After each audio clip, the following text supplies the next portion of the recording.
Olá, estudantes do sexto ano. Neste vídeo vamos falar sobre classificados poéticos, poema, certo? Vamos conferir então aqui um pouquinho desse classificado poético comigo. Acompanhe. Então temos aqui o nosso classificado poético. Observe a leitura. Troca um passarinho na gaiola por um gavião em pleno ar. Troca um passarinho na gaiola por uma gaivota sobre o mar. Troca um passarinho na gaiola por uma andorinha em pleno voo. Troca um passarinho preso na gaiola por uma gaiola aberta, vazia. Então, observaram aqui? Qual é a linguagem utilizada? É a linguagem real ou é a linguagem figurada? O que você constatou aí? Eu acredito que seja a linguagem figurada. Observem por quê. Então, troca um passarinho na gaiola por um gavião em pleno ar. Será que tem como fazer essa troca, pessoal?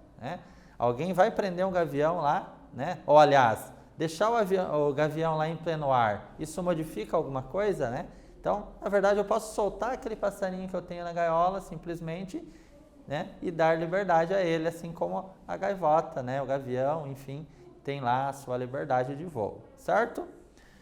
Então, essa troca aqui não é possível. Então, é uma linguagem figurada, beleza?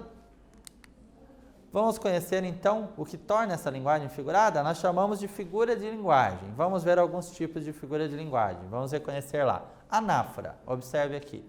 Consiste na repetição de uma mesma palavra ou um grupo de palavras no início de versos ou ainda de frases. Olha lá o exemplo. Era uma estrela tão alta, era uma estrela tão fria, era uma estrela sozinha, luzindo no fim do dia. Então, observaram aqui? A repetição de era uma estrela, certo? Então, eu tenho aqui a repetição de era uma estrela, por 3 vezes aqui dentro da minha estrofe, certo?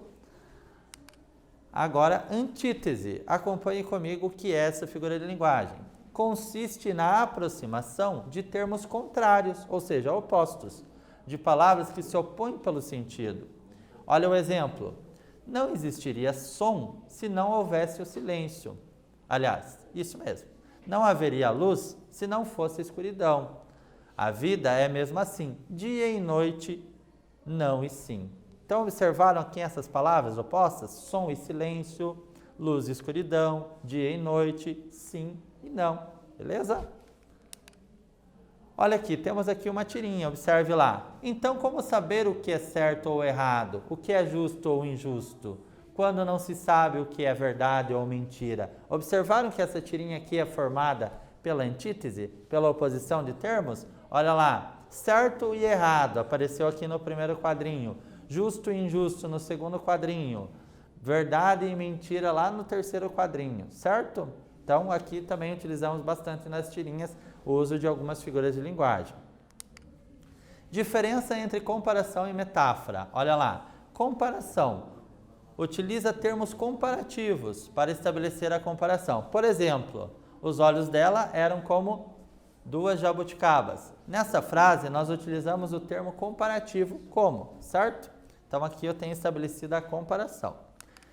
E a metáfora? A metáfora é um tipo, sim, de comparação, mas sem o uso de termos comparativos, que estabelece uma relação de semelhança utilizando expressões com significados diferentes do habitual. Observe lá. Filho, você é o meu sol. Então, fica mais comigo. Você parece meio pálida, certo? Então, quando a mãe aqui diz para o filho que o filho é o sol, isso corresponde à realidade? Não.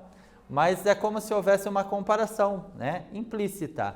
Você é como o sol, muito importante para mim, É algo que é importante para a sobrevivência humana, certo? Então, ao dizer que o filho é o sol, nós usamos aqui a figura de linguagem chamada metáfora. Bacana?